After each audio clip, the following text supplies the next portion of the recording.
Ma? Pa, nandito na ho ako. May dala akong... Paano niyo nagawa sa amin to, Pa? Paano niyo nagawang saktan si Mama? Ha? Patawarin niyo ako. Hindi ko rin alam. Pero ano? Natukso kayo? Napatakbo si Elizabeth papasok ng bahay.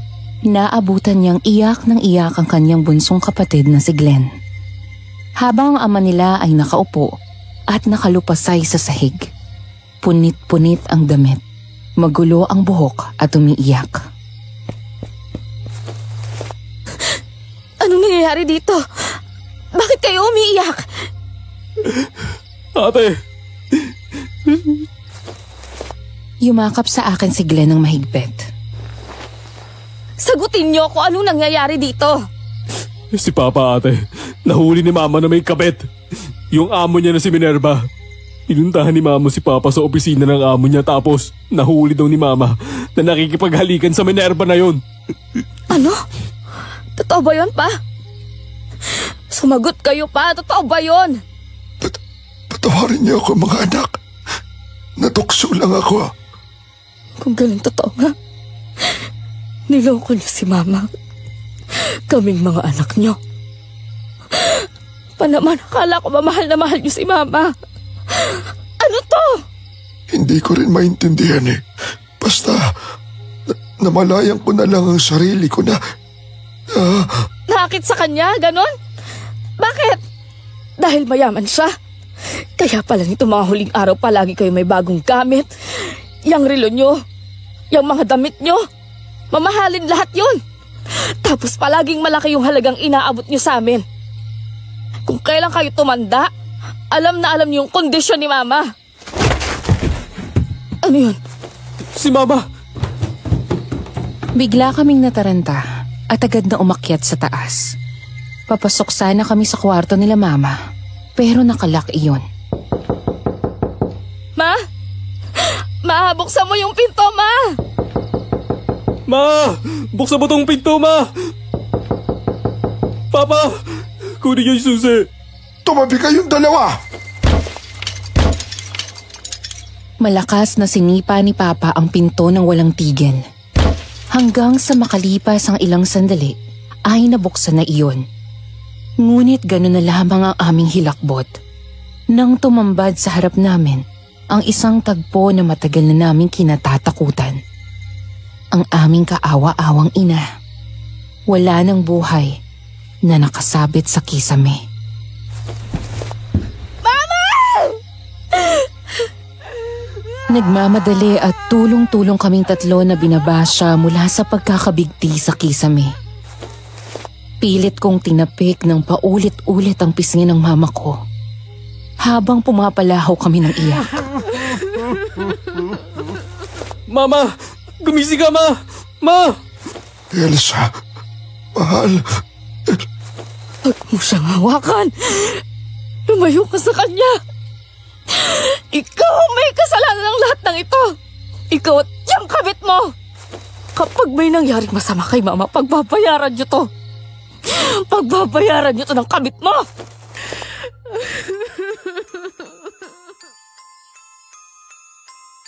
Kumusta, Madam Venus? Isang mapagpalang araw sa iyo at sa mga tagapakinig ng Aswang Diaries. Sana ay nasa mabuti kayong kalagayan. Ang isasalaysay ko sa inyo ay isang kwento na hango sa totoong nangyari sa akin ilang taon na ang nakakalipas.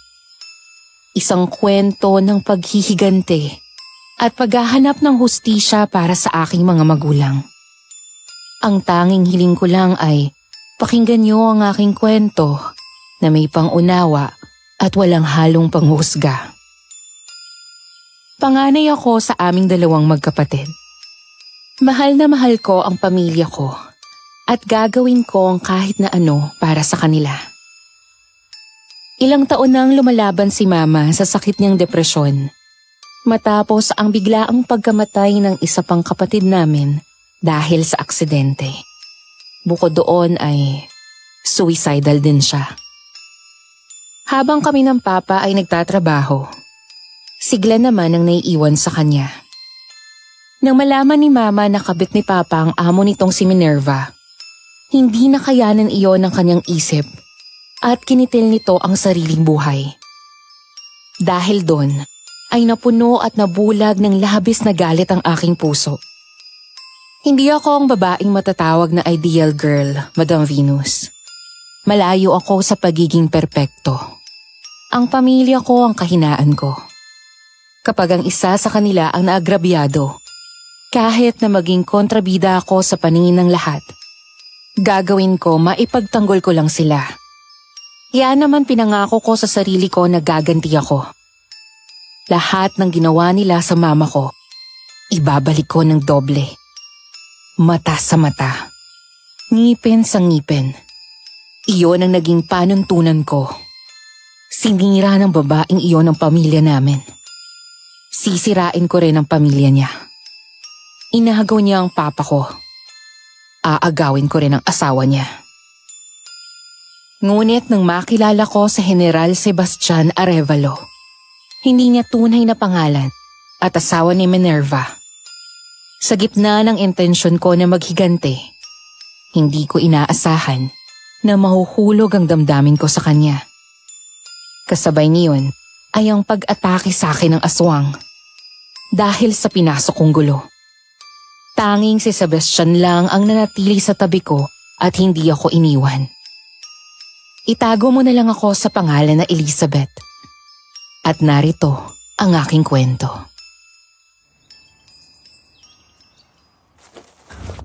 Kaya mo yan, Elizabeth, para sa mama mo. Tiningnan kong mabuti ang sarili ko sa salamin. Sinigurong ko na maganda ang pagkakalagay ko ng makeup sa mukha. Nung nakaraang Sabado ay nagpariban pa ako ng buhok at pinakulayan ko iyon.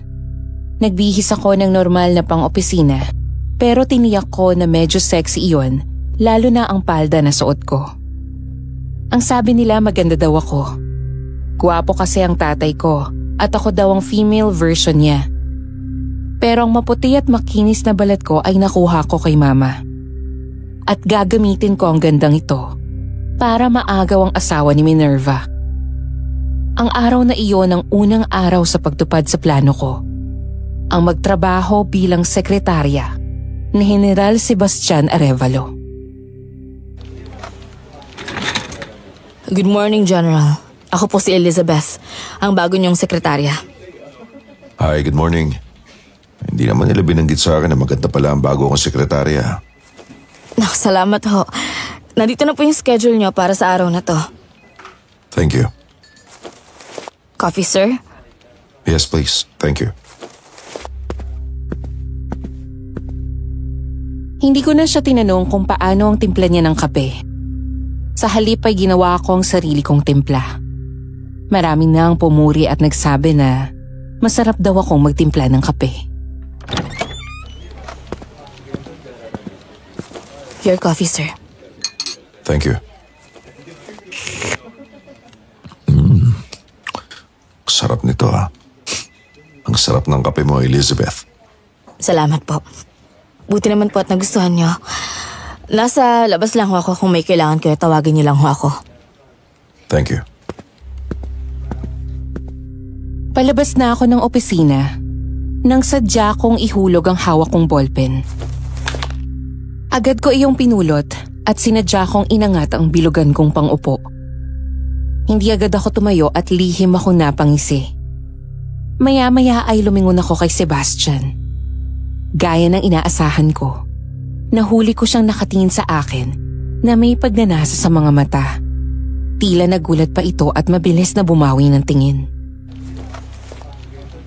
Sorry sir, medyo clumsy lang talaga ako. Dito na muna ako sa labas. Huminga ako ng malalim nang makalabas sa opisina ni Sebastian. Sa kabila ng lahat ay hindi mawala ang kaba ko. Alam kong mali itong ginagawa ko pero para sa mama ko, kaya kong tiisin ang lahat. Kaya mo yan, Elizabeth. Lakasan mo yung loob mo. Kinagabihan, kahit na maraming pwedeng sakyan, sinadya kong maghintay at inabangan ang pagdaan ni Sebastian. Habang paulit-ulit ang hiling ko na sana'y huminto ito at alokin akong sumabay sa kanya. Para naman bumukas ang pag-asa sa dibdib ko nang magkatotoo ang hiling ko. Pagdaan ni Sebastian ay nakita ako agad nito at huminto sa tapat ko ang magara nitong kotse.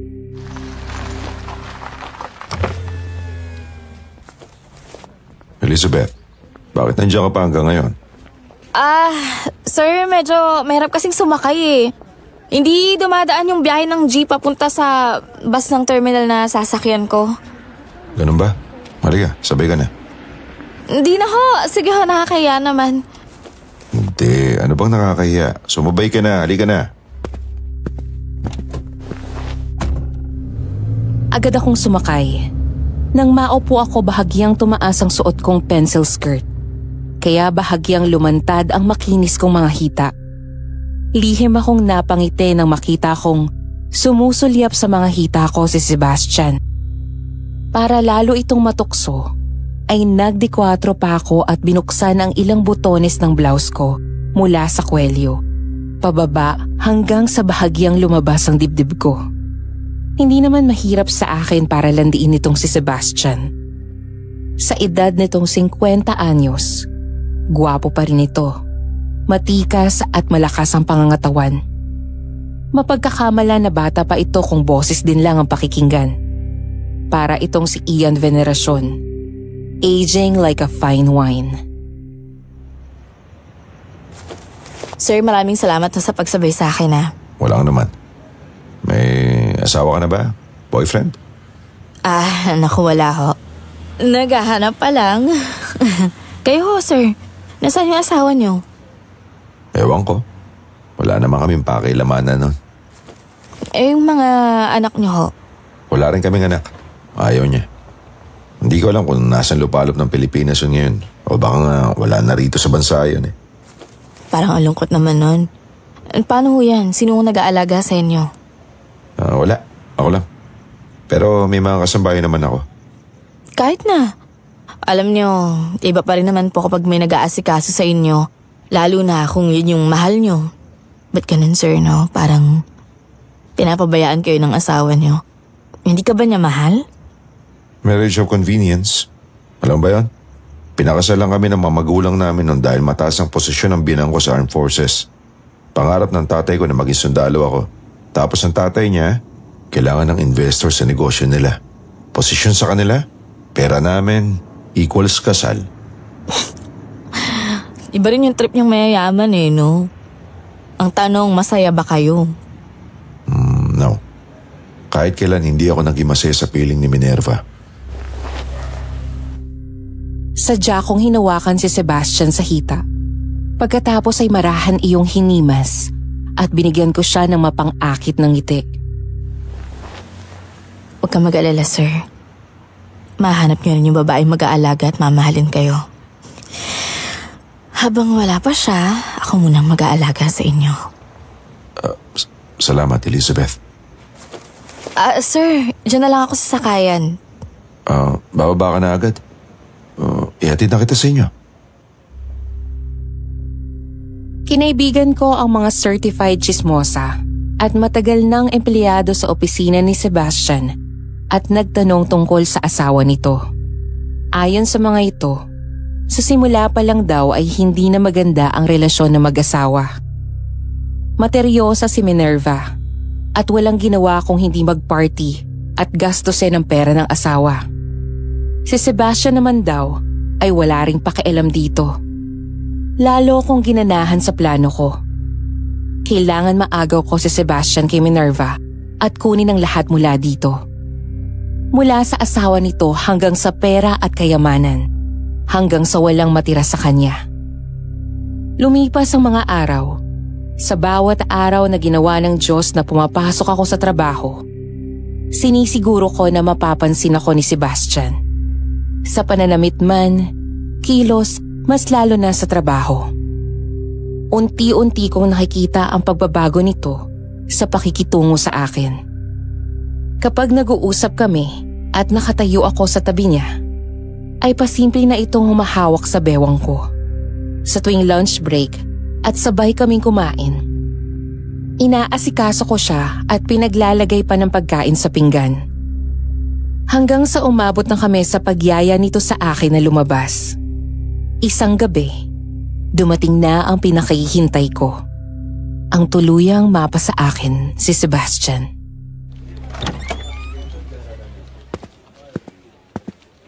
Sir, may gagawin ba kayo mamaya? Wala naman. Bakit? Iimbitahin ko sana kayo eh. Saan? Magluluto kasi ako ng dinner, pasta. Nakakalungkot namang kumain mag-isa, kaya baka pwede mo akong samahan. Sure. Talaga? Sumapit ang hapon. Eksaktong 5:00 ay sabay kaming umalis ng opisina. Habang nasa kotse kami nito, ay mas naging agresibo si Sebastian. Humahawak na ito sa hita ko, kaya ganun din ang ginawa ko. Alam ko sa mga sandaling iyon ay nakuha ko na siya. Ang kailangan ko na lang gawin ay masiguro ko ang posisyon ko sa buhay niya.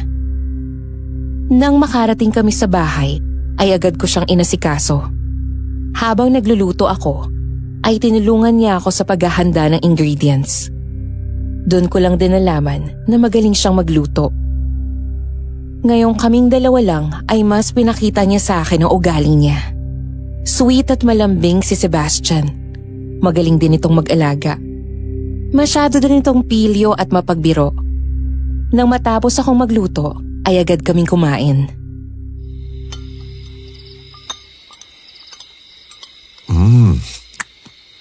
Sarap. Totoo ba yan? Baka naman binibiro niyo lang ako Hindi, seryoso. Masarap nga. Salamat. Alam mo ba, kahit kailan hindi ako pinagluto ng asawa ko? Talaga? Oo. Puro mga maids ang nagluluto para sa akin. Since hindi mo naman mahal yung asawa mo, may iba ka bang naging babae? Walang steady. Puro one night stand lang. Ganun. Flings. Alam ko mali at hindi ko i-justify yon. Hindi rin ako proud.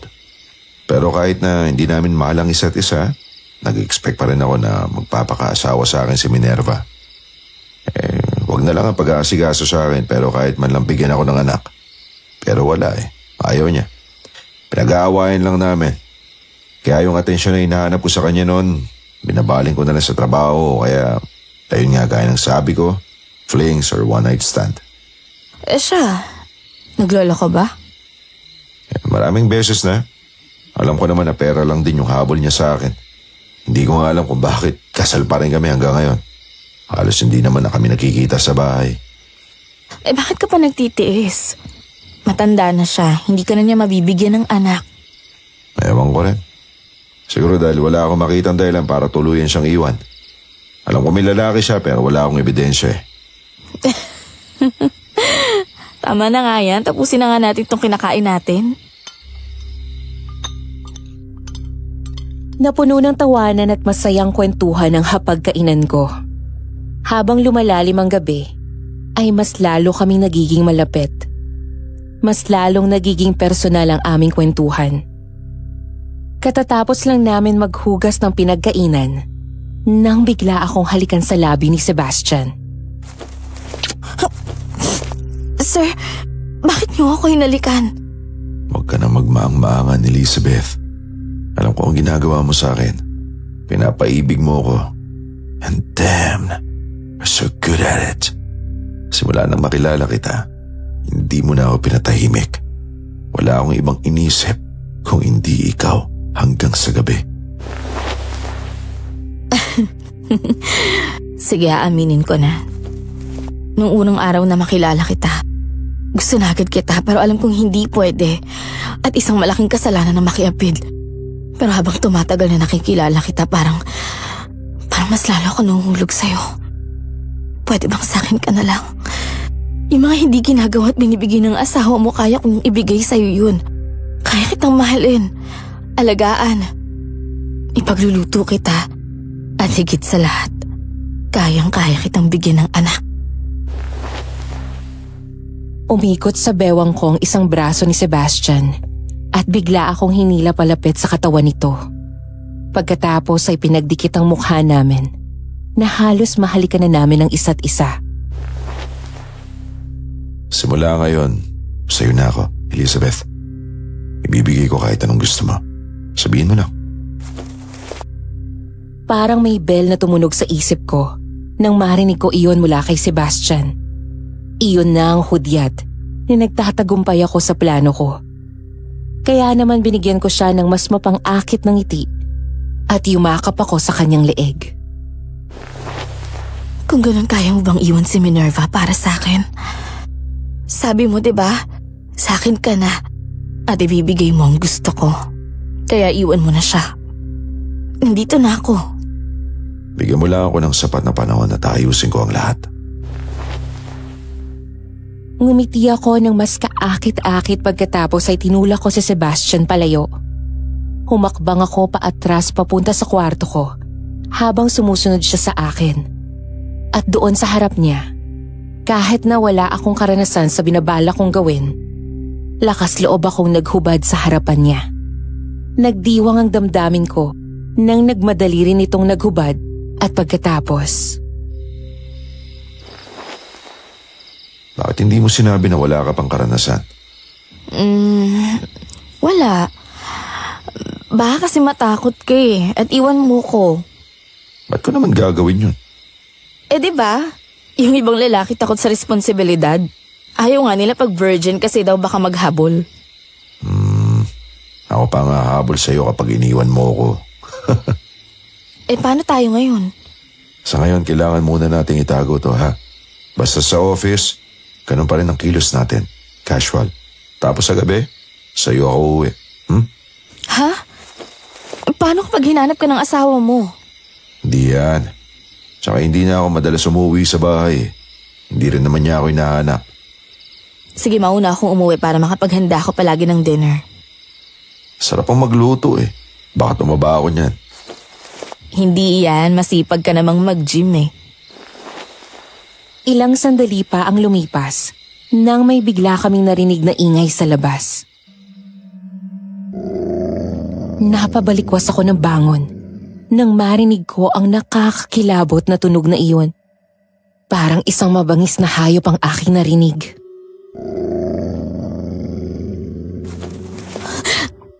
Ano yun? Parang umaangil na aso. Hindi ba parang masyado naman yatang nakakatakot yun kung aso lang yun? Ilang sandali pa ay mas lalong lumakas ang angil na iyon. Nangalisag ang balahibo sa buong katawan ko. Pakiramdam ko ay napakalapit lang yun hanggang paglingon ko sa may bintana na gawa sa jalousie. Ganun na lang ang takot na naramdaman ko nang makita ang isang pares ng mga mata na nakatingin sa amin. Nanlilisik iyon at napakakapal ng kilay. Parang mga mata ng demonyo. Ang mga tenga nito ay mataas at matulis. Pagkatapos ay napakaitim ng kanyang balat. Sebastian! Sa bintana! Hoy! Sino ka? Mabilis na bumangon si Sebastian at agad na umalis ang nilalang na iyon sa bintana. Nagmamadaling nagsuot ng pantalon ito at kinuha ang baril. Sabay takbo palabas ng bahay. Bumaba ako ng kama at agad din ako nagbihes. Saka sumunod ako sa sala. Umiikot sa buong bakuran si Sebastian hanggang sa pagbalik nito sa loob ay umiling lang ito. Ano, naabutan mo? Hindi na eh. Biglang nawala. Ano bang eksaktong nakita mo? Natakot ako. Parang hindi siya tao eh. Sigurado ka? Oo, sigurado ako. Nakipagtitigan pa nga ako sa kanya eh. Baka kung sinong adik lang yun na sumisilip. Baka nahiingit sa atin. Ito naman eh. Hindi biro yung nakita ko. Nakakatakot nga talaga eh. Parang ang aswang yun eh. Aswang? Nandito tayo sa Maynila. Anong aswang? Tsaka hindi totoo yun, no? Malay mo. Halika na, bumalik na tayo sa loob. Hindi na babalik yun. Matapos maging opisyal ang relasyon namin ni Sebastian, ay tinupad ko ang aming napag-usapan. Sa opisina ay kaswal ang kilos namin, lalo na kapag may ibang tao. Kapag kami na lang doon sa kanyang opisina, ay panay ang lambing niya sa akin. Sa gabi naman ay mas madalas sa akin siyang umuuwi. Samantala si Minerva ay patuloy pa rin sa pagwawaldas ng pera ni Sebastian. Pero wala na akong pakialam sa kanya. Basta ang gusto ko lang ay magulat na lang ito na wala na sa kanya ang lahat. Hanggang isang araw ay biglang dumating doon sa opisina si Minerva. Iyon ang unang araw na nagkaharap kami. Ang babaeng umagaw sa papa ko mula sa mama ko. Ang dahilan kung bakit nasira ang pamilya namin at nagpakamatay si mama. Heto ngayon sa harap ko. May edad na si Minerva, pero sopistikada pa rin. Aristokrata.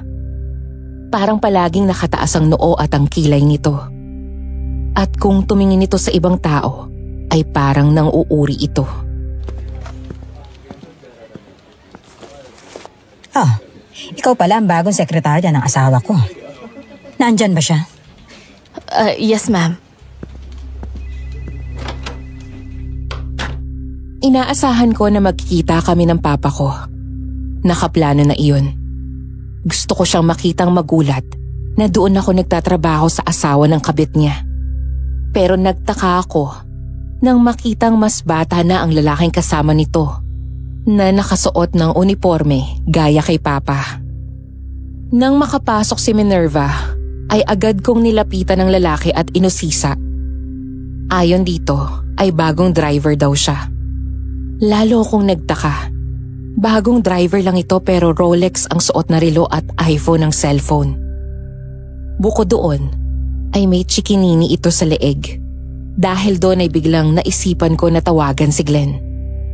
Bahagya akong lumayo sa mga ito at doon kinausap ang kapatid ko.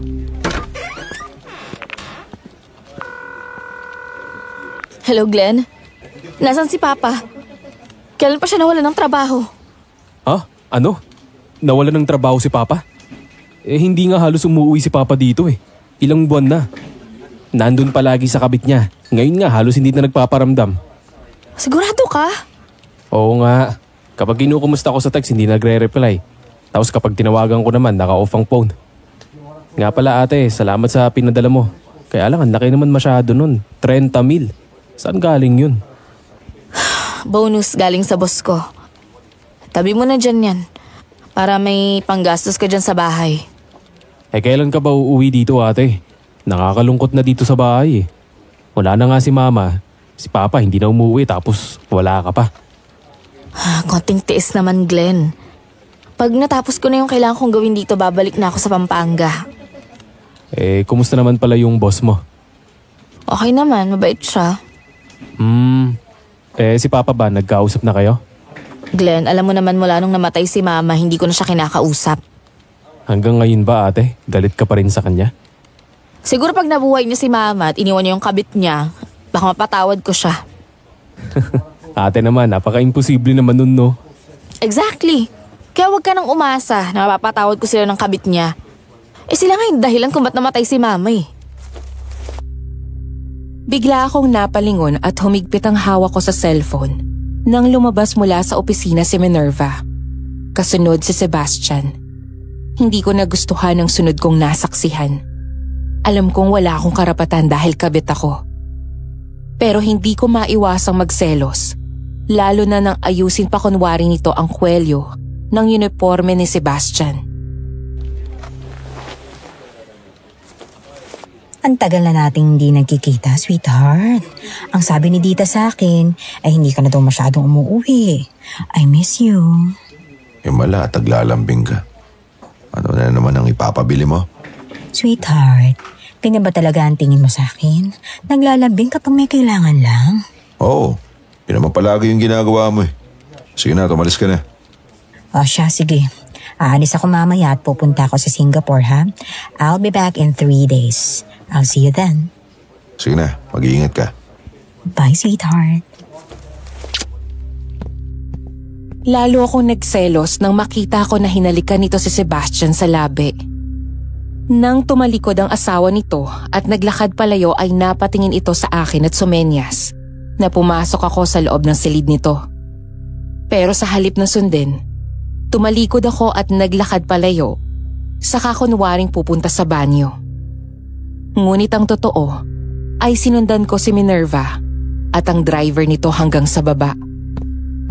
Nang makarating sa labas ng opisina, nakumpirma ko ang hinala ko nang mag-holding hands ang dalawa at maghalikan pagdating sa loob ng sasakyan. Nahigpitan ko ang hawak ko sa phone. Kulang na lang ay ibato ko iyon sa mukha ni Minerva. Kasabay ng isang malaking tanong sa aking isipan. Dahil sa nasaksihan ko kanina sa pagitan ni Minerva at Sebastian, ay maghapon akong hindi kumibo. Hindi dapat ako sasabay dito pa uwi pero nagpumilit ito. Sa halip na dalhin ako sa bahay, nagtataka ako na pumunta kami sa pinakasentro ng business district sa Taguig at pumasok sa isang mamahalin na gusali doon. Pagdating sa basement car park, ay saka ako hinarap nito. Love, mag-aapan mo ako hindi kinikibo. Bakit ba mainit ang ulo mo? Ay naku, ewan ko sa'yo. Ba't hindi mo itanong sa asawa mo? Alam ko na. Nagsiselos ka, ano? Hindi, no? Sus, kunwari ka pa. Nagsiselos ka kasi hinalikan ko siya. Hahalik lang doon pa talaga sa makikita ko. Sorry na. Hindi ko naman alam na halikan niya ako doon. Tsaka hindi ako pwedeng tumanggi, di ba? Alam mo naman. Eh, kailan ba kasi iiwan yun? Sabi mo, hihiwalayan mo na eh. Alam mo bang nakita ko siya at yung driver niya pagdating sa labas nag-holding hands at naghalikan sila pagdating sa loob ng kotse? Driver pero naka-Rolex at iPhone? Tapos pumayag ka pa na uuwi sa inyo pagbalik niya galing sa Singapore? Malapit na, love. Kinausap ko na yung abogado ko at sinabi ko na ihanda na yung pagpa-file ng annulment. Kaya ako pumayag na umuwi at magkita kami pagbalik niya ng Singapore para sabihin ko na sa kanya na makikipag-iwalay na ako. Talaga lang ha? Oo. Eh kaso sabi nila matagal daw ang process nun eh. Inaabot ng taon. Ako nang bahala doon. Ang importante tayong dalawa. Kaya huwag ka na magtampo, love. Siya pa nga, pakisulit ako. Namiss kita ha. Ano ba? Baka may makakita sa atin dito. Wala naman tao eh. Teka nga, nasaan ba tayo? Ba't mo ko dinala dito? May sorpresa ako sa'yo. Halika, akit tayo sa taas. Mula doon sa car park ay sumakay kami ng elevator papunta sa 30th floor. Pagbukas ng pinto ay sinalubong kami ng isa pang pinto. Pagkatapos ay saka ako piniringan ni Sebastian at inalalayan maglakad papasok.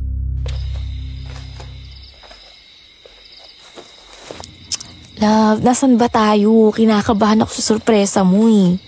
Konti na lang. Ito na. Ready? Oo, ready na. Taran! Nanlaki ang mga mata ko nang bumungad sa akin ng isang napakagandang penthouse unit. Moderno at napakasosyal ng itsura ng bahay na iyon.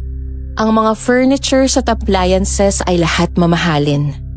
Pagdating sa walk-in closet, ay puno na iyon ng mga luxury brand na sapatos, bags at mga damit. Kaninong bahay to? Sa'yo. Mula ngayon sa'yo na ang penthouse na to. Dito na tayo magkikita. Dito na tayo titira. Lahat ng narito sa bahay na to sa'yo na. Pagkatapos itong susi ng kotse, sa'yo na. Huwag ka na magko-commute papasok ng trabaho, okay? Unti-unti ko nang ililipat ang mga gamit ko dito para magsasama na tayo. Tapos bubuo tayo ng pamilya. Titiyakin ko na mabubuntis ka na agad. Excited na ako magka-baby love eh. Gustong gusto ko na magkaanak. Gustong gusto ko na maging tatay. Bigla akong kinabahan sa narinig ko. Inaamin ko na sinabi ko iyon noon kay Sebastian. Pero sinabi ko lang iyon para maakit siya. Wala sa loob ko na totoong mabuntis. Pero nung nakatingin ako sa kanya, nakita ko ang kakaibang saya at kislap sa mga mata ni Sebastian. Nakita ko ang lalaking sabik na maging isang ama. Isang taong walang ibang nais kung hindi ang makabuo ng pamilya. Isang bagay na pinagkait ni Minerva dito. Wala ito sa plano ko, Madam Venus. Wala sa plano ko na mahulog ang loob sa kanya at tuluyan siyang mahalin. Pero hindi ko namamalayan na iyon na nga ang nangyari. Dumating na ang karma ko. Mahal ko na si Sebastian. Anak, patawarin mo ko. Anak, patawarin niyo ko. Anak. Papa! Papa! Pa! Napakunot noo ako nang makitang nakatayo ang papa ko sa gitna ng isang madilim na silid at tanging ang liwanag ay mula sa isang spotlight sa taas. Nakaramdam ako ng matinding takot at pag-aalala nang mapansin ko na umaagos ang dugo mula sa kanyang tiyan at braso. Ang mukha nito ay may bahid din ng dugo habang patuloy itong umiiyak. Pa! Anong nangyari sa inyo? Ba't puro kayo dugo, Pa? Lumayo ka sa kanya, anak. Lumayo ka. Iligtas mo ang sarili mo. Anong ibig niyong sabihin? Napalingon ako sa paligid nang marinig ko ang tunog ng pagkalansing ng kadena. Lalo akong nagtaka nang marinig ang pamilyar na angil na iyon na tila mula sa isang mabangis na hayop. Anong tinig na yun? Papa! Ganun na lamang ang gulat ko nang mula sa dilim ay biglang may lumabas na isang pares ng braso na maskulado at puro balahibo na kulay itim. Pagkatapos ay bigla nitong hinablot si Papa at hinila nito sa dilim.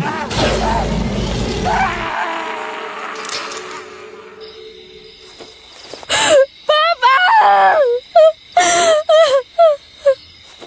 Elizabeth, binabangungot ka. Papa! Si Papa Sebastian! Si Papa duguan siya! Kinuha siya! May kumuha sa kanya!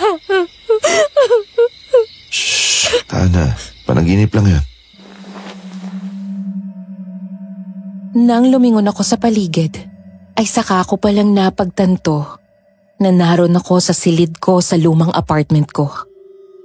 Maya-maya ay niyakap ako ng mahigpit ni Sebastian, habang ang katawan ko ay nanginginig sa takot. Calm down. It's just a bad dream. Sandali, ikukuha lang kita ng tubig. Nanginginig pa rin ang kamay ko at takot na takot pa rin ako habang hindi mawala sa isip ko si Papa. Nang mga sandaling iyon ay parang nilipad ang galit ko sa kanya at napalitan iyon ng labis na pag-aalala hanggang sa...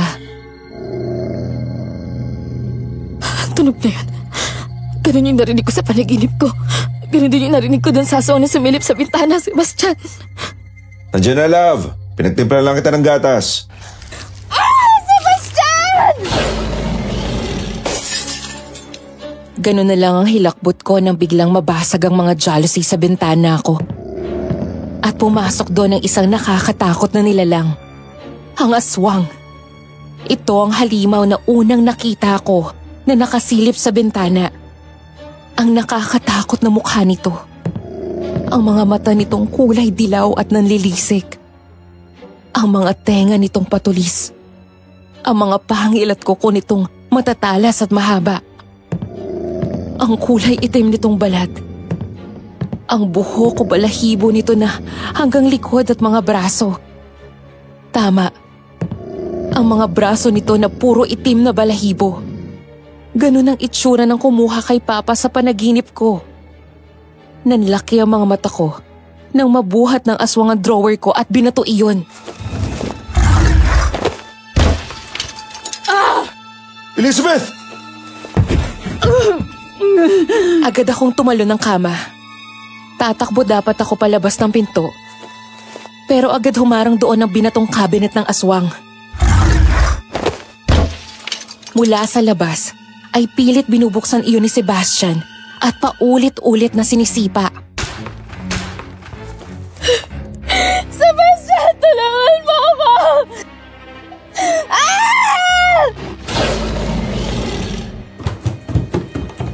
Napatakbo ko nang tumalon papunta sa akin ng aswang at sumiksik sa sulok. Lahat ng bagay na mahawakan ko ay binabato ko dito. Lumayas ka dito, demonyo ka! Nang wala na akong maibato, ay nagtangka akong tumakbo papunta sa bintana para doon lumabas. Pero bigla akong nahablot nito sa batok. Akma akong sasagpangin ito nang mahawakan ko ang mug na naroon sa desk malapit sa akin. Saka ko iyon binasag sa ulo nito. Hanggang sa biglang dumating si Sebastian at dumaan sa sirang bintana. Agad nitong sinabuhin ng asin ng aswang. Sumigaw ang aswang na tila na paso ito. Pagkatapos ay mabilis na dinampot ni Sebastian ang baril at agad pinaputukan nito. Natamaan ni Sebastian ang aswang sa balikat at isa sa likod. Pero agad itong nakatakas sa pamamagitan ng isa pang bintana matapos nitong basagin din iyon. Dito ka lang. Habulin ko yung aswang.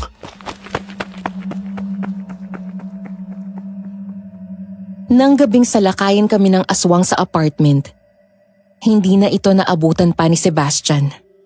Pasalamat na lang din ako dahil hindi ako nasaktan nito. Makalipas nga ng ilang araw, ay napilitan itong umuwi sa kanilang bahay. Ayon mismo kay Sebastian, pagdating doon, ay nauwi na naman sa pagtatalo ang pagkikita nilang mag-asawa.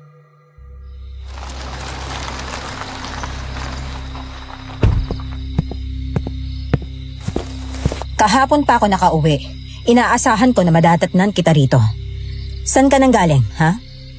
Kailan ka pa nagkaroon ng interes sa buhay ko? Usually wala ka namang pakialam. Gusto ko lang makasiguro dahil may mga nakakarating sa akin na balita na may nakakita sa'yo na may kasamang babaeng mas bata sa'yo. Magka-holding hands at naglalakad sa mall. Ako ba nag-i-interrogate ng ganyan sa'yo? Sa dami ng lalaki mo, kailan kita sinita? Ako pa mismo ang madalas na nakakita sa'yo. May narinig ka ba sa akin? Pinapaalala ko lang sa'yo na ako pa rin ang asawa mo. O bakit hindi mo ipaalala yun sa sarili mo? O nakakalimutan mo, ikaw ang unang nanloko. Pati driver natin na si Mang Art, hindi mo pinatawad. Ano? Nagulat ka na alam ko? Ilang beses kitang nahuhuling bumabangon sa madaling araw. Sinusundan kita at nakita na pumapasok ka sa kwarto niya. Ngayon, iba na naman ang driver mo. Kaya tiyak kinakalantari mo na naman yan. Wala kang pakialam sa mga ginagawa ko. Saka, wala lang ang mga yon, pampalipas lang ng oras ko. Hindi ka ba naiiya na sinasabi mo talaga yan sa harap ko? Kung ganon, wala ka rin pakialam sa kung ano man yung gawin ko. So, inaamin mo nga na may babae ka? Oo, at hindi lang siya basta babae, Minerva.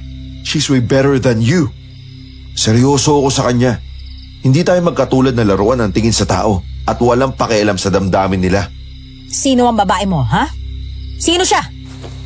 Bakit ka nagtatanong? Ikaw ba inusisa ako yung mga lalaki mo? Huwag mo akong pakialaman. Hindi ko na nga alam kung bakit pa tayo nagsasama eh. Dahil sa simula pa lang, isa ng malaking pagkakamali na nagpakasal tayo. Mambabae ka hanggat gusto mo. Pero itong tatandaan mo, Sebastian, ha? Ako pa rin ang legal na asawa mo. Walang ibang pwedeng makinabang sa kayamanan mo, kundi ako lang. Ako lang! Napakakapal talaga ng mukha mo. Pera at ari-arian ko lang yun. Sa akin yun. Ako at ang mga magulang ko ang nagpakahirap sa kung ano man ang meron kami. Yun ba ang dahilan kung bakit hanggang ngayon hindi ka pa rin nakikipaghiwalay? Dahil sa pera ko? Pera ko rin yun. Hindi! Wala kang mapapala sa akin dahil sa simula pa lang ng pagsasama natin, puro pangwawaldas na yung ginawa mo. Minahal kita noon, Minerva. At isa lang naman yung hiniling ko sa'yo dati.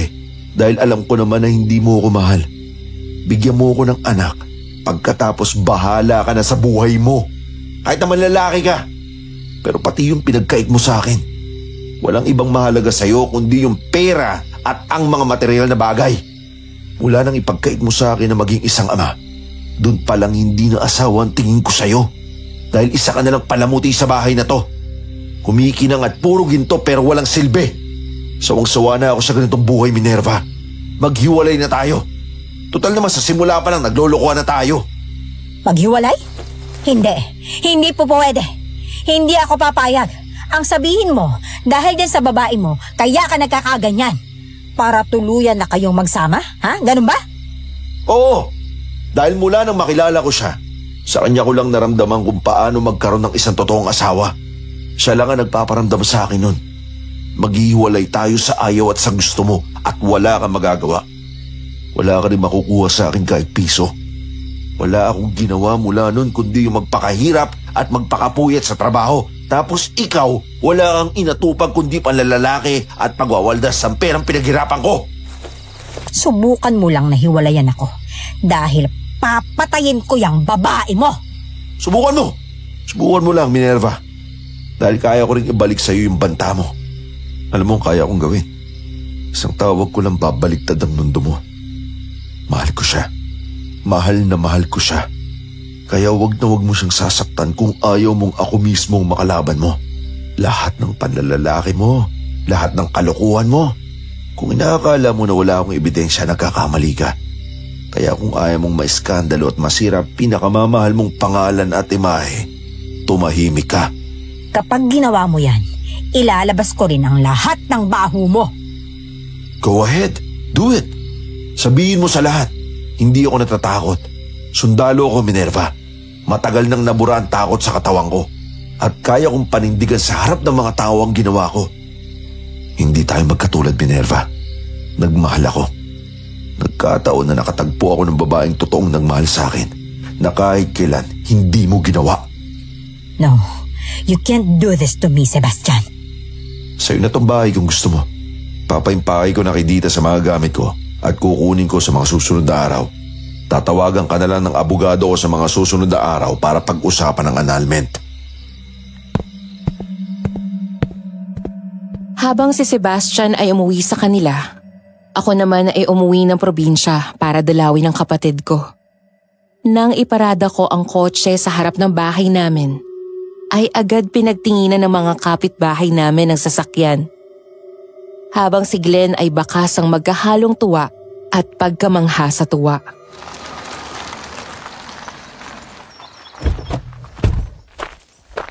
Wow ate, ang ganda ng kotse mo ah. Bagay ba sa akin? Mukhang maganda na trabaho mo sa Maynila ah. Ay nako, hindi lang yun Glenn. Maganda na rin yung bahay ko. Alam mo sa susunod na buwan nga, lilipat na ako dun eh. Alam mo ba yung penthouse? Nasa pinakataas yun ng building kaya kitang-kita ko talaga yung ganda ng syudad lalo na sa gabi. Asensado ka na talaga ate. Pati nga sa mga pinapadala mo laging sobra. Ano bang trabaho mo sa Maynila? Sekretarya ng isang general. Secretary? Ang laki naman masyado ng sweldo mo. Natigilan ako. Hindi ko magawang tumingin sa mata ng kapatid ko. Hanggang sa mga sandaling iyon, ay wala itong alam sa plano ko. May pasalubong nga pala ako.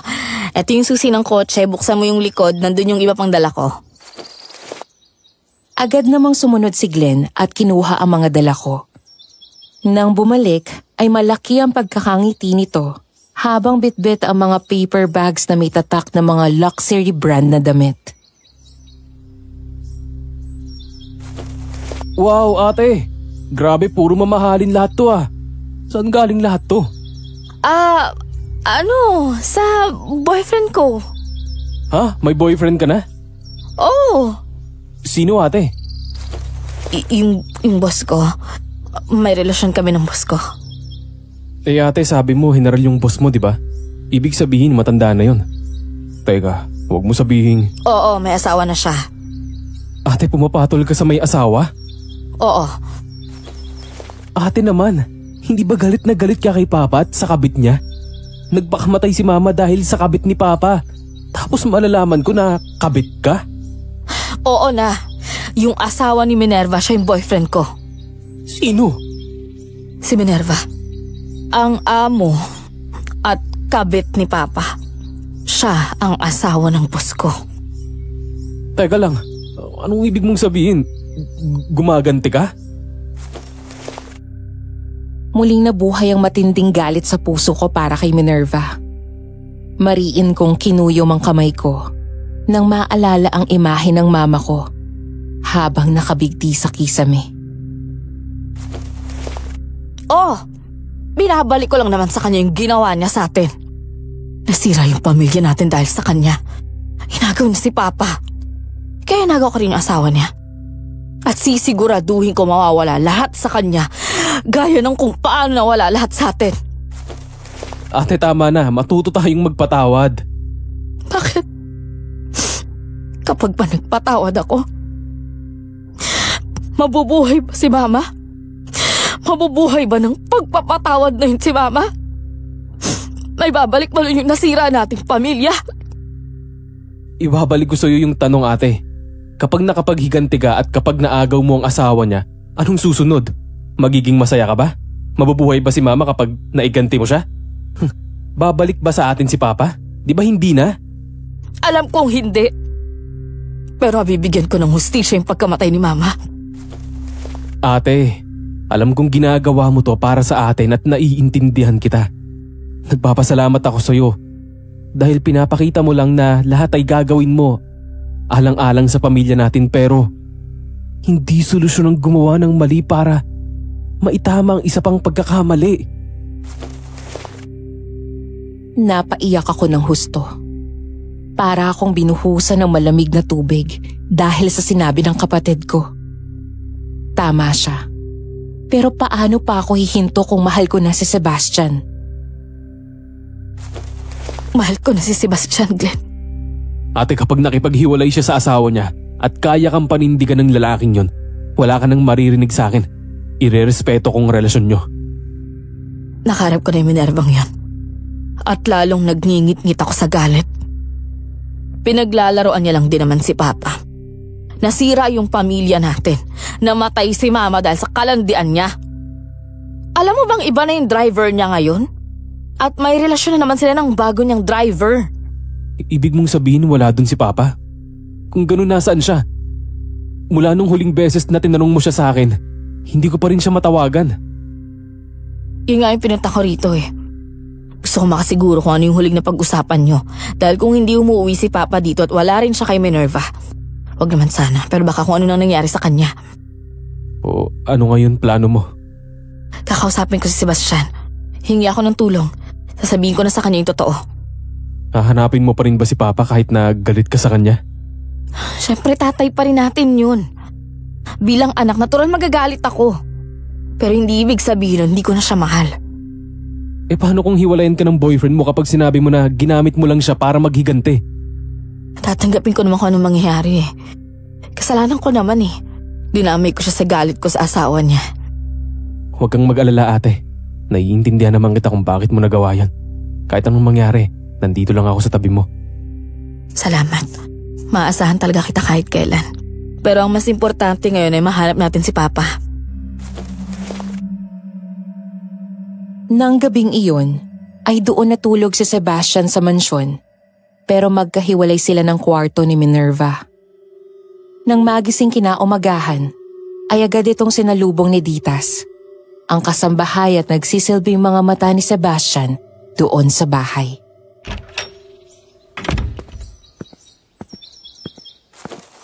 Ay, sir, good morning ho. Matagal ko kayong hindi nakita. Good morning, Ditas. Ang mo? Ay, nako ayun. Umalis na kasama nung bagong driver na jowa niya rin. Masa dito? Ay, malungkot kasi ho. Lagi kayong wala eh. Pero si Ma'am ho, dinaig pa si Cleopatra. Yung bago niyang driver, buhay doon dito. Aba, dinaig pa kayo. Naku sir, mababoy nga. Dinig na dinig sa buong bahay yung halinghing nila para mga pusa naman. Huwag ka mag-alala, Ditas. Matatapos na rin to. Nagsabi na ako sa kanya, maghihiwalay na kami. Ay talaga sir, ay naku sa wakas. Nagtataka nga ho ako sa inyo kung bakit nagtsatsaga kayo riyan. Narinig ko rin pala ho yung pagtatalo nyo kagabi. Basta sir, kapag umalis ka na rito, sasama ako sa inyo. Oo, ako ang bahala sa'yo. Sasama kita sa lilipatan ko at ipapakilala ko si Elizabeth sa'yo. Elizabeth? Oo, mabait siya, Ditas. Malayong malayo kay Minerva. Masikaso, malambing, alaga, maganda pa, tsaka sexy. Nako sir, aba, mukhang in love kayo ah. Kaya simulan mo nang i-impake yung mga damit ko. Dahil aalis na ako dito sa bahay na to. Kung gusto mo sumama, sumama ka. Ibibigay ko sa iyo yung address mamaya para doon mo na ipadala sa driver yung mga gamit ko. Lahat ng gamit ko i-impake mo. Huwag ka magtitira, ha? Ay, nako sir, agad-agad. Pero maiba ho ako. Ito hong si Madam Minerva, minsan nawiwirduhan ako. Ano ibig mo sabihin? May mga pagkakataon ho kasi na laging napunta sa basement. Tapos ho, may minsan na pumupunta ditong pick-up truck. Doon ho dumidiretso sa parking doon sa basement. Ewan ko ho ba, minsan ho may naririnig akong umaangil. May alaga yatang bulldog yan si ma'am. Basta ho, tunog mabangis sir. Bulldog? Di naman mahilig sa aso yun, ha? Ay, ayun nga ho, ang weirdo pero basta ho may alaga siya roon Yung siguro yung pinapasakay niya roon sa truck. Nakita mo na ba yung sinasabi mong alagang hayop niya? Hindi pa ho. Minsan ho, muntik na. Bumabaha ako sa basement para may hanapin pero nakita ko ni madam, pinagalitan ako. Pinagbawalan akong pumunta doon. At saka ito pa ho pala yung nakakapagtaka Nakakadiri talaga, sir. Nako, nakakadiri talaga. May mga oras ho na nagdadala si ma'am ng kung ano-anong mga laman loob at dugo sa basement pagkain daw ng alaga niya. Anong klaseng hayop yan? Ay, ewan ko. Ano kayang sikreto ng babaeng yon? Hayaan niyo sir hanggat nandito ako'y magmamanman ako. Sasabihan ko ho kayo. Nang makauwi ako mula sa probinsya, ay dumiretso ako sa penthouse kung saan naroon at naghihintay sa akin si Sebastian. Pagpasok ko pa lang sa bahay, ay agad akong sinalubong nito. Malaki ang pagkakangiti at baka sa mukha ang labis na saya. Nang makalapit sa akin si Sebastian, ay agad niya akong hinalikan ng masuyo.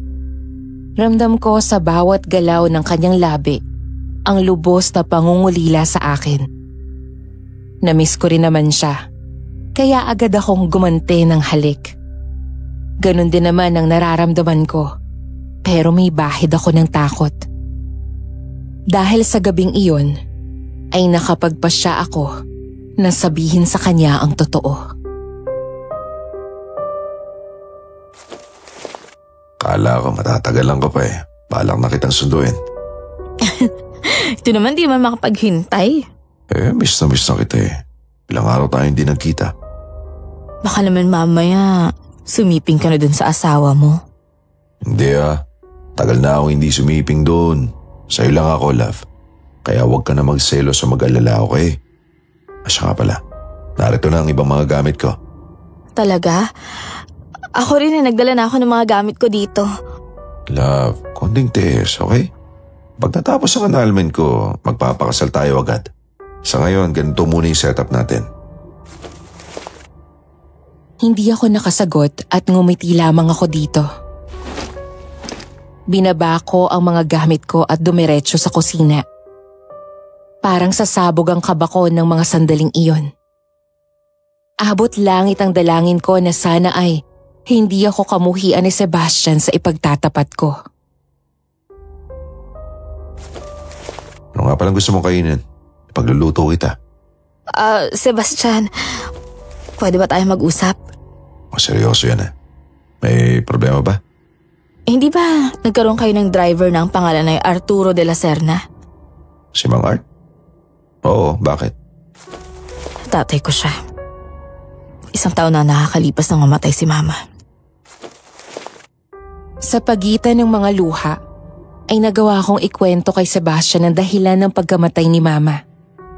Natakot ako dahil hindi ko mahulaan ang nararamdaman nito. Tahimik lang ito at salubong ang kilay habang tila malalim na nag-iisip. Inalam ko ang lahat tungkol kay Minerva. Doon kita nakilala. Para namang inadya ng panahon at nalaman ko na naghahanap ka ng bagong sekretarya. Pinalad ako matanggap. Inamit ko sinadya kong akitin ka. Pinahibig kita para maagaw kita kay Minerva. Galit na galit ako sa asawa mo. Dahil inagaw niya si Papa sa mama ko. Nasira yung pamilya namin. Matagal na may depresyon si Mama at suicidal siya. Ang tagal namin siyang inalagaan at pinantayan. Hanggang ngayon hindi ko matanggap yung pagkamatay niya. Kaya pinangako ko sa sarili ko na gaganti ako. At aagawin ko lahat ng meron siya. At isa ka na ron. Patawarin mo ako, Sebastian. Patawarin mo ako kung ginamit kita. Naiintindihan ko. Hindi rin kita masisisi. Pamilya mo yun pero isa lang ang nais ko malaman, Elizabeth. Minahal mo ba ako? O pagpapanggap din yun? Nung una, oo. Oo, inaamit ko nagpanggap lang ako pero habang tumatagal, napapamahal ka na sa akin. Kung ganun sapat na sa akin yun, basta mahal mo rin ako. Dahil mahal na mahal kita, Elizabeth. Ikaw lang ang nagbigay ng ganitong pagmamahal, pag-aalaga at atensyon sa akin. Basta ramdaman ko pa na ikaw ang totoong asawa ko kaysa kay Minerva. Walang magbabago sa plano ko. Magsasama na tayo at kapag natapos ang annulment namin, pakakasalan kita. Tayin mo lang. Maraming salamat. Natakot akong sabihin sa'yo yung totoo dahil akala ko magagalit ka at palalayasin mo ko. Di mangyayari yun. Ako na ang humihingi ng tawad sa ginawa ng tatay ko. Hindi ko talaga alam kung bakit niya ginawa yun. Dati naman matino yun, hindi naman babaero si Papa eh. Naniniwala ako sa'yo dahil kilala ko si Mang Art. Sadyang makati talaga si Minerva. Hindi lang ang tatay mo ang una niyang lalaki. Marami pa bago si Mang Art. Lahat yung tiniis ko dahil sa pesteng kasunduan ng mga magulang namin. Siya nga pala, kumusta na ang tatay mo? Kailan pa daw siya pinaalis ni Minerva? Hinga yung isa ko pang dahilan kaya ako sinabi sa'yo eh. Nawawala si Papa. Ang sabi ng kapatid ko magta3 linggo na raw na hindi nagpaparamdam si Papa.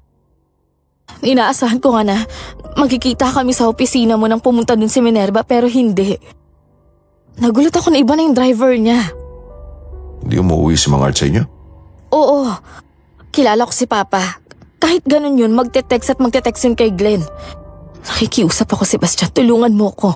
Hanapin natin siya. Sandali, tatawagan ko. Kinuha nito ang phone at agad na may tinawagan. Nang sumagot ang nasa kabilang linya, ay tumingin ito sa akin at pinindot ang speaker button.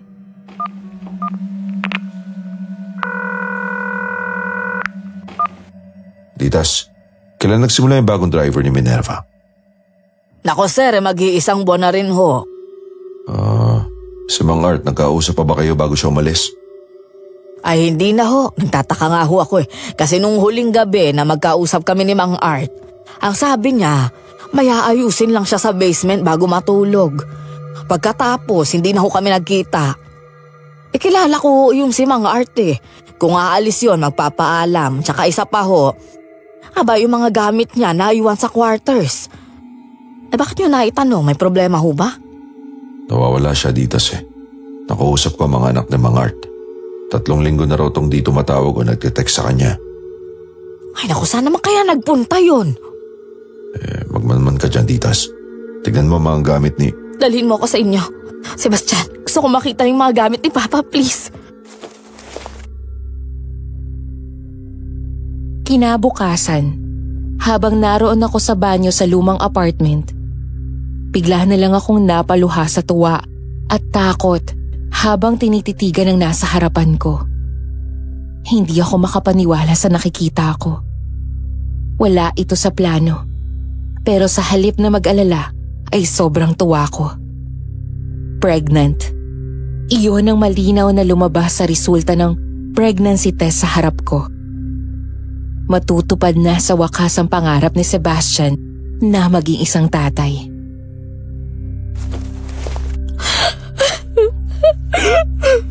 Buntis ako. Buntis ako, Ma. Magiging nanay na ako. Sigurado ako matutuwa nito si Sebastian. Napaiyak ako sa sobrang saya. Sinubukan ko pa ang 2 pang extrang pregnancy test para makasiguro, pero lahat ay iisa ang resulta. Positive.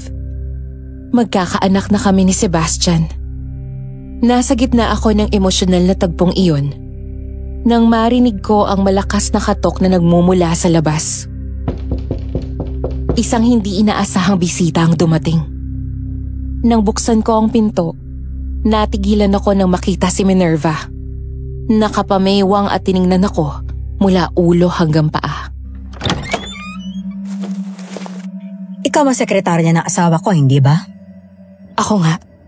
At ikaw rin ang kabit niya. So? Matapang ka, ha? Bakit may pinagkaiba ba tayo? Kabit ka rin naman, ha? Pumatol ka nga sa driver mong may asawa na. Nakasira ka nga ng pamilya, eh. Eh ako, wala naman akong sinirang pamilya. Dahil alam mo na sa umpisa pa lang ikaw mismo sumira sa pagsasama niyo ni Sebastian. Wala akong alam sa sinasabi mo, ha? Kung ayaw mong may mangyaring masama sa'yo, layuan mo na si Sebastian. Bakit? Ano gagawin mo? Papatayin mo ako? Oo, kaya wag mo kong hahamunin. Ah, okay. Natakot ako. Ganun ba? Alam mo, kung inaakala mong matatakot ako sa'yo, nagkakamali ka. Hindi mo alam kung gaano ko katagal pinaghandaan at hinintay na makaharap ka. Kaya hindi ako natakot sa'yo. Kung ganon, ipapakita ko sa'yo na ginagawa ko talaga ang mga sinasabi ko. Ang mga kagaya mong kabit, pera lang naman ang habol sa asawa ko. At ikaw hindi. Sinabi ni Sebastian sa akin lahat. Mula nung una hanggang ngayon, wala kang ginawa kundi waldasin ang pera niya. Hindi ka naman nagtatrabaho. Puro ka lang pasarap sa buhay. Kapal nga ng mukha mo, eh. Pera ng asawa mo ginagastos mo sa mga lalaki mo. Pera ko rin yon. Kaya gagamitin ko kahit saan ko gustuhin. Nung araw na pumunta ka sa opisina ni Sebastian, sinundan kita hanggang sa lobby. At nakita ko paglabas ng building, nakipag-holding hands ka pa. Diyan sa driver mo. At naghalikan pa kayo sa kotse mo. Nagulat ako nang bigla akong sampalin ni Minerva. Mabilis akong gumante at mas malakas ko siyang sinampal. Nang muli niya akong sampalin, ay gumanti naman ako ng hindi lang isa, kung hindi 2 sampal. Hayop ka! Baliktarin mo man ang mundo, ako pa rin ang legal na asawa. Sa akin pa rin mapupunta ang mga kayamanan niya. Mas hayop ka! Nuknukan ka ng hayop kang babae ka! Nanggagalayti ka sa galit dahil takot ka mawala sa iyong pera na Sebastian. Ako, kahit wala yan, kaya ko mabuhay sa mundo. Dahil nagtatrabaho ako ng maayos. Eh ikaw, pag nawalan ka ng pera at inalis sa'yo yung marangyang buhay mo, saan ka pupulutin, ha? Saan ka dadamputin? Sa putek. Gaya na sinabi ko, baliktarin mo man ang mundo, ako pa rin ang legal na asawa. Namnamin mo na. Dahil malapit nang mag-expire yung titulo na yan at mapupunta na yan sa akin. Dahil lahat ng meron ka, aagawin ko. Yang asawa mo, yang buhay mo, at yang perang hinihigaan mo. Kulang pa yan. Lahat ng yan sa laki ng atraso mo sa akin. Ano? Wala akong ginagawang masama sa'yo. Alam mo, marami ka lang pera pero bobo ka. Nagsisimula pa lang ako, Minerva. Kaya matakot ka sa kabit na to. Lalo na't nasa sinapupunan ko yung nag-iisang tagapagmana niya. Nang gabing iyon, ay natsyempohan namin na wala si Minerva sa mansyon. Ayon na rin kay Ditas, umalis ito kasama ang kalaguyo nitong driver at nagsabi na late nang makakauwi. Pagdating sa loob, ay sinalubong kami ng isang kasambahay. Good evening po. Nako sir, sino itong magandang dalagang kasama ninyo? Siya ho ba yung nakukwento ninyo? Oo, siya nga. Hello ma'am, ako ho si Ditas, kasambahay ho ni Sir Sebastian. Ditas, anak siya ni Mang Art. Narito siya dahil gusto niyang makita mga gamit ng tatay niya. Baka sakaling may makita siyang lead kung saan pwedeng pumunta si Mang Art. Ay sige ho, dito ho tayo sa may basement. Agad kaming bumaba sa tinukoy nitong basement. Pagdating doon, ay agad kaming sinalubong ng isang masangsang at nakasusukang amoy. Halos bumaliktad ang sikmura namin sa baho. Parang pinaghalong amoy ng nabubulok na karne at naaagnas na bangkay ng tao. Saan galing yun? Anong meron dito, Ditas? Ito yung bodega, di ba? Naku sir, kakalinis ko lang ho rito nung isang araw eh. Saan galing yun? Hindi ko kaya tumuloy. Naku, oo nga, saan ba galing yun? Taga ate, saan ba yung quarters ni Papa?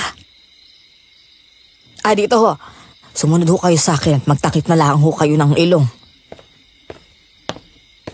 Pasok ho. Inayos ko na itong kwarto ni Mang Art kasi nung makita namin ang gulo-gulo, akala mo pinasok ng magnanakaw. Ate, yung cellphone ni Papa, nakita niyo ba? Ay, teka, andito.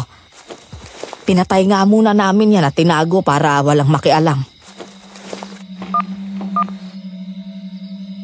Walang password ang phone ni Papa, kaya madali kong nabuksan iyon.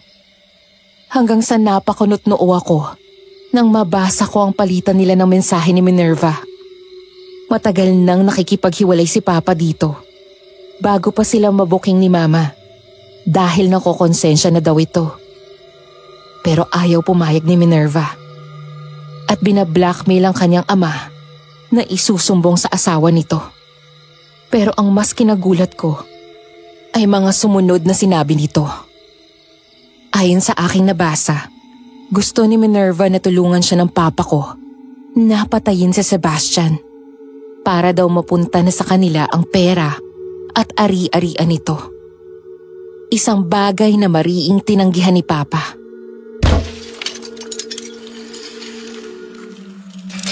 Saan galing yun? Lumabas si Sebastian at sumunod kami dito. Sinundan namin ang tunog na iyon at huminto kami sa harap ng isang nakasaradong malaking double door, kung saan dun din nanggagaling ang masangsang na amoy. Anong meron dito, Ditas? Ito yung bodega, di ba? Sir, dyan ho yung sinasabi ko sa inyo. Yan ho yung pinagtataguan ni Madam ng alaga niya na bulldog yata yun. Nagsalubong ang kilay ko. Hindi ako maaaring magkamali. Ang tunog ng kadena na iyon. Ganon na ganon ang naaalala kong tunog na narinig ko sa panaginip ko kay Papa. At ang tunog ng angil na iyon. Hindi ako maaaring magkamali. Parehong-pareho iyon ang angil ng aswang na ilang beses nang sumalakay sa akin. Hanggang sa...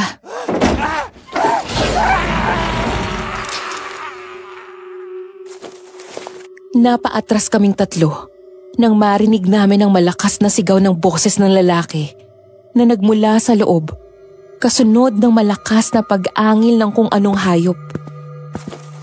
Ay, Diyos ko, mahabaging langit, ano yun? Nang buksan ni Sebastian ang double door na iyon, bigla siyang napaatras. Nang salubungin siya ng nakakakilabot na angil ng isang mabangis na hayop.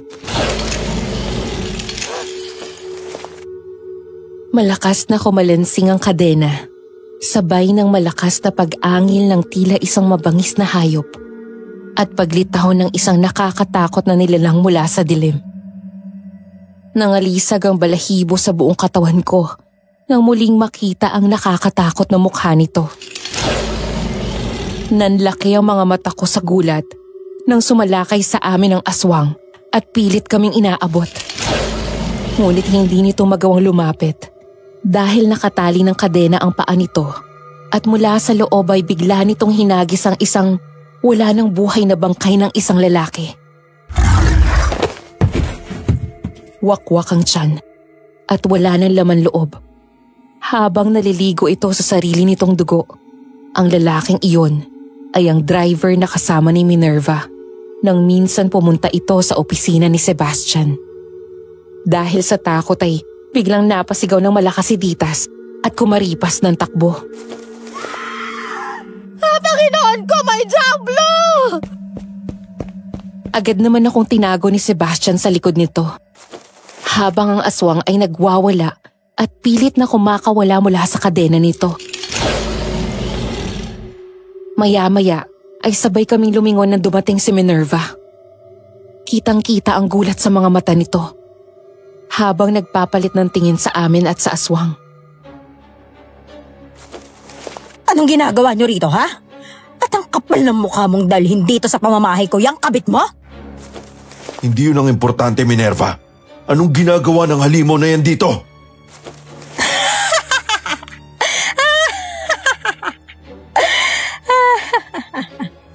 Hindi pa ba malinaw sa'yo, Sebastian? Siya ang alaga ko. Siya ang pampaswerte ko. Nakuha ko siya sa isang liblib na probinsya. Nagkaroon ako ng interes dahil may nakapagsabi sa akin doon na may dala daw swerte kapag nag-aalaga ng aswang. At totoo nga. Dahil mula na kinuha ko siya, ay sinwerte ako. Nakilala kita at ipinakasal tayo ng mga magulang natin. Natupad ang pangarap ko, Sebastian, ang maging mayaman at magbuhay donya. Hindi naman siya mahirap pakainin. Minsan sa isang buwan ay kailangan ko siyang pakainin ng tao. Pagkatapos ay dadalhan ko siya ng mga laman loob ng tao na nabibili ko sa black market. Nakaramdam ako ng takot sa sinabing iyon ni Minerva. Huwag naman sana pero sumama ang kutob ko. Habang unti-unting nabubuo sa isip ko ang maaaring kinaroroonan ni Papa. Nasaan ang papa ko, Minerva? Nasaan siya at saan mo siya dinala? Anong malay ko kung nasaan ang ama mo? Si Art de la Serna yung driver mo. Ako nga lang pala yung panganay niyang anak. Alam mo nang dahil sa'yo, nagpakamatay yung mama ko. Sinira mo yung pamilya ko. Ngayon yung papa ko naman yung nawawala. Nasaan siya? Sinasabi ko na nga ba't pamilyar ka eh. Anak ka pala na matandang yon. Wala na ang ama mo. Matagal ko nang pinakain sa alaga ko. Dahil wala na siyang silbi para sa akin. Pinagsawaan ko na siya. Hayop ka! Napakahayop mo! Papatayin din kita! Elizabeth, kumalma ka. Ako nang bahala sa kanya. Bibigyan natin ng katarungan ng pagkamatay ng papa mo. Sagad hanggang buto yung kasamaan mo. Dapat lang mawala lahat sa'yo dahil demonyo ka. Paano mo nagagawang isakripisyo yung mga inosenteng buhay para sa pansarili mong kapakanan? Wala akong pakialam sa ibang tao dahil mas mahalaga sa akin ang kayamanan ko. Napakagahaman mo. Sabihin mo na lahat ang gusto mong sabihin. Pero kailanman, hinding-hindi mapupunta sa inyo na anak mo ang kayamanan ni Sebastian. Buntis ka? Sa gitna ng lahat ng iyon, ay nakita ko na kumislap ang kasiyahan sa mga mata nito. Ngumiti ako para lalong galitan si Minerva. Oo, buntis nga ako, Sebastian. Dala ko sa sinapupunan ko yung panganay mo. Yung anak na pinapangarap mo na pinagkait sa'yo ng asawa mo. Magiging tatay ka na rin. Hindi! Hindi pwede! Walang ibang pwede makinabang sa kayamanan ni Sebastian. Tumahimik ka, Minerva. Dahil wala ka makukuha sa akin. Matagal ko na siniguro na walang kahit isang sentimo ang mapupunta sa'yo. Mabuti sana kung naging mabuting asawa ka man lang. Pero kahit isang anak ay pinagkait mo sa akin. Anak? Bakit ako magluluwal ng isang batang magiging kaagaw ko sa pera mo? Ano? Naririnig mo ba sinasabi mo? Sukdulan na talaga ang pagkagahaman mo. Yan ang iniisip mo noon pa kaya ayaw mo magkaanak? Dahil takot ka na maagawan ng mana? Hoy Minerva, hindi mo madadala sa hukay ang pera. Tama. Mabuti na lang at hindi tayo nagkaanak. Dahil ayoko magkaroon ng ina ang magiging anak ko na tulad mo.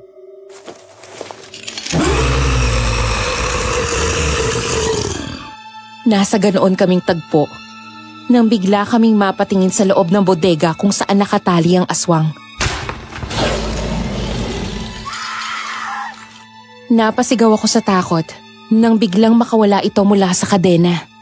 Sumugod ito pero bago makalapit sa amin ang aswang, hindi namin inaasahan ang sumunod na nangyari.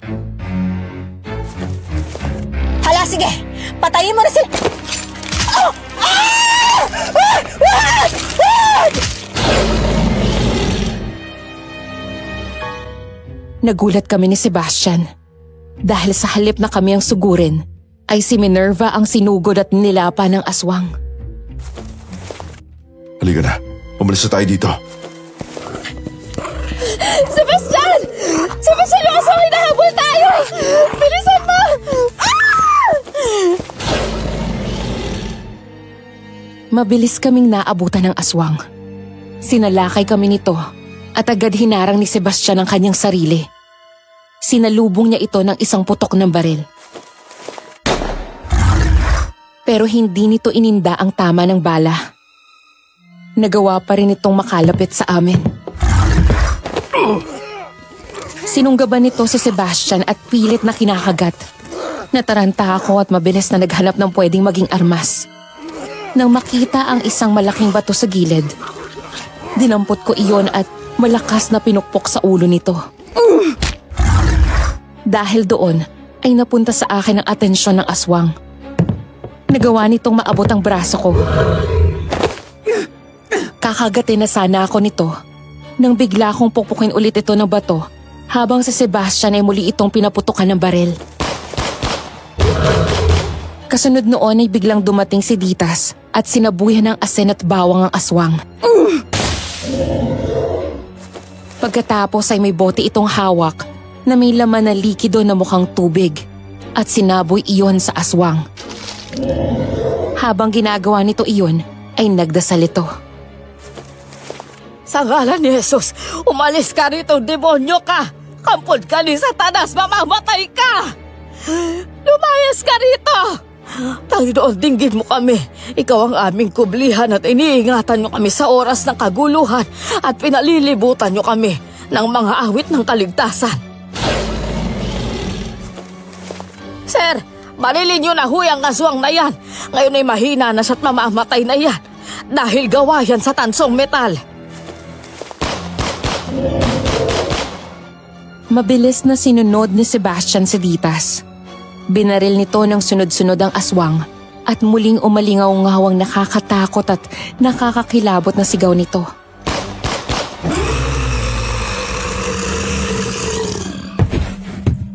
Hanggang sa tuluyan na itong bumagsak. Kasabay ng pagkamatay ng aswang ay biglang umiikot ang paningin ko at bumagsak din ako bago nawala ng malay. Elizabeth! Nang magkamalay ako, ay naroon na ako sa ospital. Lumingon ako sa paligid at nakita kong naroon si Sebastian at kausap ang mga pulis. Naroon din si Ditas at nagbabantay sa akin. Ay sir, gising na siya. Anong nangyari? Nawalan ka ng malay kanina. Sabi ng doktor dahil daw sa stress at sa kalagayan mo. Ano sabi ng mga pulis? Matagal na palang nirereklamo ng mga kapitbahay ang masangsang na amoy na nanggagaling sa bahay. Minsan na raw silang pumunta ron pero palaging wala si Minerva o kaya naman hindi sila pinapapasok. Palagi raw nagbabanta at pinapanakot na general ang asawa niya. Nakita sa CCTV footage sa mga nangyaring pag-atake sa atin ng aswang. Pati sila hindi makapaniwala sa nangyari. Si Papa. I'm sorry, love. Pero nakita ng mga pulis ang naagnas na bangkay ng papa mo sa loob ng bodega kung saan nakatali yung aswang. Naroon siya sa pinakasulok kaya hindi natin nakita agad. At bukod doon, napakadilim sa loob. Naiyak ako sa narinig. Ang akala ko ay hindi na ako masasaktan dahil galit ako kay Papa. Hindi pala. Ngayon, pareho na silang wala ni Mama.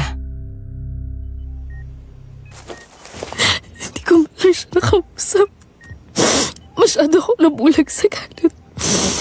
Hindi ko man lang nasabi sa papa ko na pinapatawad ko na siya. Hindi ko nasabi sa kanya na kahit galit ako, hindi pa rin nagbago yung pagmamahal ko sa kanya.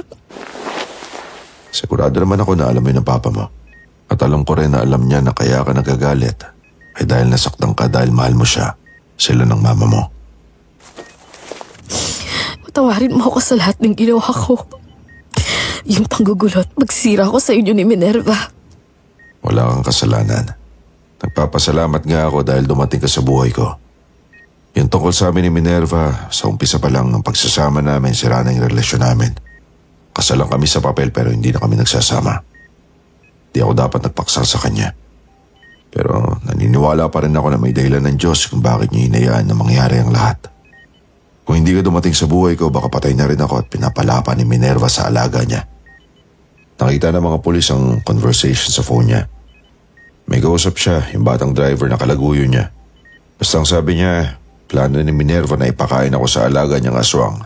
Tapos palalabasin na pinasok ng adik ang bahay at pinatay ako.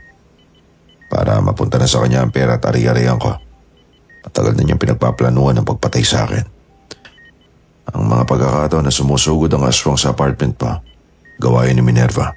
Pinapasundan niya ako sa driver at inuutusan ng alaga niyang aswang na patayin ako. Paano ngayon yan? Tayo. Anong paano? Hinalikan ni Sebastian ang kamay ko at ngumiti pagkatapos ay hinawakan ng tiyan ko. Magpapakasal tayo agad. Bubuo tayo ng pamilya. Salamat, Elizabeth, ha? Salamat at tinupad mo ang pangarap ko na maging isang ama. Ngayon matutupad na yun. Ano bang salamat? Ikaw nga ang gumawa ng batang to. Ano nga ko lang? Tayo. Kapag nakalabas ako dito, dumiretso tayo sa simbahan. Gusto kong magdasal. Marami akong dapat ihingi ng tawad sa Diyos. At marami din akong dapat ipagpasalamat. Magsimula ulit tayo, Elizabeth. Sa pagkakataon na to, simulan natin ang tama. Mahal na mahal kita. Mahal na mahal din kita, Sebastian. Kung itatanong niyo sa akin kung masaya ba ako na nakapaghiganti ako, hindi. Kung natutuwa ba ako na namatay si Minerva, hindi. Isang bagay ang napagtanto ko kalaunan. Walang magandang maitudulot ang pagkanlong sa matinding galit sa puso. Ang buong akala ko ay matatahimik na ako at magiging masaya kapag nakapaghiganti ako. Hindi pala. Mali ang naging hakbang ko. Pinagsisisihan ko na nagpabulag ako sa matinding galit ko kay Papa. Dahil doon ay nawala siya nang hindi man lang ako nakakahingi ng tawad at hindi ko siya nabigyan ng pagkakataon na humingi sa akin ng tawad. Nagsisisi ako na dinamay ko sa Sebastian sa galit ko kay Minerva. Pero nangyari na ang lahat. Hindi ko na maibabalik yon. Ang tangi ko na lang magagawa ay patuloy na magdasal at humingi ng kapatawaran sa Diyos. Ang maging mabuting asawa at ina kay Sebastian at mga anak namin. Sana ay may natutunan ng inyong mga tagapakinig sa aking kwento. Maraming salamat po sa inyo at sana'y mas tumagal pa ang inyong channel. Hanggang dito na lamang. Nagmamahal, Elizabeth.